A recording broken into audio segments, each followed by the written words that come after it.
அஸ்ஸலாமு அலைக்கும் வரஹ்மத்துல்லாஹி வபரகாத்துஹு. மழைக்காலங்களில் நாம வெளியே போய் விளையாடும்போது, நம் துணிகளில் மண் பட்டு அழுக்காகிவிடும் இல்லையா? அதை நாம் அப்படியே போட்டு வைக்க மாட்டோம். உடனே அதைக் கழுவி மீண்டும் புதியது போல மாற்றி விடுவோம். அதே மாதிரி நம்ம வாழ்க்கையிலும் சில நேரங்களில தெரியாமலோ அல்லது கோபத்திலயோ சில தவறுகளைச் செஞ்சுடுவோம். அந்த தவறுகள் நம்ம மனச ஒரு அழுக்கான துணி மாதிரி ஆக்கிடும். அப்போ நம்ம மனம் சோர்ந்து போகும். மனசுல ஒரு பாரம் வந்து உட்கார்ந்துடும். ஆனா, அந்த பாரத்தை இறக்கி வைக்க ஒரு அழகான இடம் இருக்கு. அந்த இடம் தான் நம்ம இறைவன். நம்ம மனசுல இருக்கிற எல்லா தவறுகளையும், பாவங்களையும் கழுவி, அத மீண்டும் சுத்தமா மாத்திடுவான். அந்த இறைவனின் ஒரு அழகான பேர் தான் அல் கஃபூர்.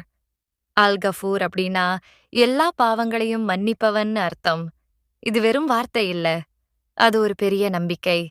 இத ஒரு சில விஷயங்களோட ஒப்பிட்டு பார்க்கலாம். நம்ம வீட்டுக்கு திடீரென விருந்தாளிகள் வந்தால் ஒரு குறைய மறைக்க அதுக்கு மேல ஒரு அழகான துணிய போட்டு மூடி வைப்போம். அதே மாதிரி இறைவன் நம்ம செஞ்ச பாவங்களை, நம்ம குறைகளை யாருக்கும் தெரியாம ஒரு அன்பான போர்வ போட்டு மூடி விடுவான். அவன் நம்மள மத்தவங்க முன்னாடி அவமானப்படுத்த மாட்டான்.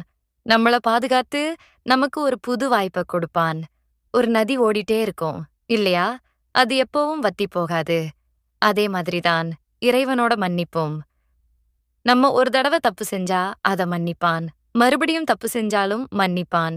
எத்தன தடவ தப்பு செஞ்சு மனசார மன்னிப்பு கேட்டாலும் அவன் கோவப்பட மாட்டான். அவனோட மன்னிப்புக்கு முடிவே கிடையாது. ஒரு குழந்தைக்கு ஏதாவது பயம் வந்தா அது ஓடிப்போய் அம்மாவோட மடியில படுத்துக்கும். உடனே அதோட பயம் போயிடும். இல்லையா? அதே மாதிரி நம்ம மனசுல பாவங்களால ஒரு பயம் வரும்போது அல் கஃபூருங்கிற அந்த பேரன்பான இறைவன் கிட்ட போய் கேட்டா உடனே நம்ம மனசு லேசாகி நிம்மதி கிடைக்கும். அதனால இனிமேல் உங்க மனசுல ஒரு பாரம் வந்தாலோ, ஏதாவது ஒரு தப்பு செஞ்சுட்டோமேன்னு வருத்தம் வந்தாலோ பயப்பட வேண்டாம். உங்க கண்கள மூடி மனசுக்குள்ளேயே, யா அல்லாஹ், நீ அல் கஃபூர், என்னை மன்னித்து விடுன்னு சொல்லுங்க.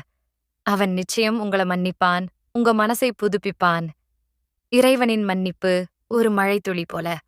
அது மண்ணில் விழுந்து காய்ந்த இடத்தை குளிர்ச்சியாக்கும். அங்கே புதுசா செடிகள் வளர உதவும். அதே மாதிரி இறைவனின் மன்னிப்பு நம்ம மனசுல விழுந்து நம்ம எல்லா பாவங்களையும் கழுவி புதுசா ஒரு நல்ல வாழ்க்கைய தொடங்க உதவும்.